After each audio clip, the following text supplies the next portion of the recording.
यक्ष प्रश्न, जिसका अर्थ है धर्म का अक्षरधाम। सनातन महाकाव्य महाभारत में युधिष्ठिर और एक यक्ष के बीच प्रश्न उत्तर संवाद की कहानी। महाभारत के वन पर्व में ये कहानी वर्णित है, जिस समय पांडव 12 वर्ष के लिए वनवास में थे। तो पूरे कहानी को सुनने के लिए हमारे साथ अंत तक जुड़े रहे। तो स्वागत है सभी का आपके अपने YouTube चैनल प्रज्ञा JSR में। सभी को प्रणाम, जय श्री राम। सबसे पहले हम समझते हैं कि यक्ष क्या है या फिर यक्ष कौन है। यक्ष एक प्राचीन प्राणी है जिसके पास बहुत ही रहस्यमयी शक्तियाँ हैं जो मानवों को किसी न किसी रूप में सहायता करती है। यक्षों को राक्षसों की एक प्रजाति मानी जाती है। विषय के ऊपर चलते हैं और जानते हैं कि यक्ष और युधिष्ठिर के बीच क्या क्या संवाद हुआ और ऐसे कौन से प्रश्न हैं जिसका उत्तर युधिष्ठिर ने दिया। शास्त्रों की माने तो यक्ष ने युधिष्ठिर को 125 प्रश्न पूछे थे। उनमें से कुछ महत्वपूर्ण प्रश्नों के बारे में हम यहाँ पे बात करेंगे। यक्ष का पहला प्रश्न, जीवन का उद्देश्य क्या है। उत्तर में युधिष्ठिर ये बोलते हैं कि जीवन का उद्देश्य उस आत्मा को जानना है जो जीवन और मृत्यु के बंधन से मुक्त है। दूसरा प्रश्न, जन्म का कारण क्या है। उसमें युधिष्ठिर बोलते हैं अतिरिक्त वासनाएं, कामनाएं और कर्मफल जन्म का कारण है। तीसरा प्रश्न, जन्म और मृत्यु के बंधन से कौन मुक्त है।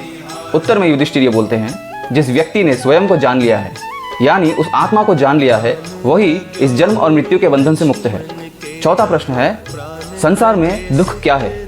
उत्तर में युधिष्ठिर ये बोलते हैं संसार में दुख का कारण स्वार्थ, लालच और भय है। पांचवा प्रश्न है कि संसार में सबसे बड़ा आश्चर्य क्या है। उत्तर में युधिष्ठिर ये बोलते हैं कि मनुष्य प्रतिदिन मरता है फिर भी जीवित रहता है। छठा प्रश्न ये है कि सारे दुख का नाश कौन कर सकता है। उत्तर में युधिष्ठिर ये बोलते हैं कि जो व्यक्ति सत्य और धर्म का पालन करता है वही दुखों का नाश कर सकता है। सातवां प्रश्न है कि मनुष्य का सबसे बड़ा मित्र कौन है। उत्तर में युधिष्ठिर ये बोलते हैं कि धैर्य ही सबसे बड़ा मित्र है मनुष्य का। आठवां प्रश्न है कि कौन व्यक्ति मृत होने के बाद भी जीवित माना जाता है। उत्तर में युधिष्ठिर ये बोलते हैं जिसने उस आत्मा यानी खुद को जान लिया है वो व्यक्ति मृत होने के बाद भी जीवित कहलाता है। नवा प्रश्न ये है कि सत्य की परीक्षा क्या है। उत्तर में युधिष्ठिर बोलते हैं कि सत्य की परीक्षा सत्य को जानने की क्षमता में है। 10वां प्रश्न है कि दुख का कारण क्या है। युधिष्ठिर ये उत्तर देते हैं कि दुख का कारण असत्य और अज्ञान है। युधिष्ठिर ने सभी प्रश्नों का उत्तर बहुत ही धैर्य और बुद्धिमानी से दिया, जिस कारण यक्ष बहुत प्रसन्न हुआ।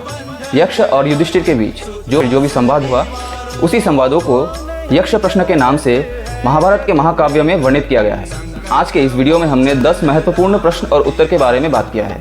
बाकी जो महत्वपूर्ण 10 प्रश्न और उत्तर है वो हमारे वीडियो के डिस्क्रिप्शन में दिया गया है। आज के लिए बस इतना ही। तो जुड़े रहिए हमारे साथ आपके अपने चैनल प्रज्ञा JSR में। धन्यवाद।